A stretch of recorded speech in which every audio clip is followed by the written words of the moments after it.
निवडणुकीच्या अनुषंगानं उद्या शिवसेना पक्षप्रमुख उद्धव ठाकरे यांचा दौरा वाशिम जिल्ह्यावर होणार आहे आणि उद्याला प्रथम कारंजा मतदारसंघामध्ये त्यांचा सभा होणार आहे आणि त्यानंतर वाशिमच्या बाजार समितीमध्ये उद्या संध्याकाळी शिवसेना पक्ष प्रमुख उद्धव ठाकरे यांची तोफ धडणार आहे।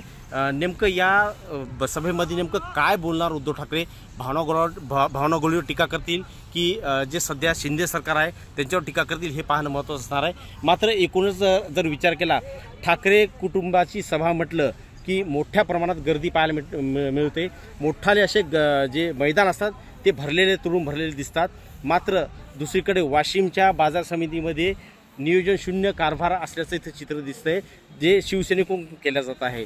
त्याचं कारण म्हणजे बाजार समितीमध्ये केवळ 5 ते 6 हजार लोक बसतील एवढंच फक्त हे मैदान आहे। त्यामुळं ठाकरेचा पावर कमी होतो की काय अशी तर शंका उपस्थित व्हायला लागली आहे। गेल्या 5 टर्मपासून या यवतमाळ वाशिम मतदारसंघात खासदार भावनागोळी यांच्या प्रचारासाठी ठाकरे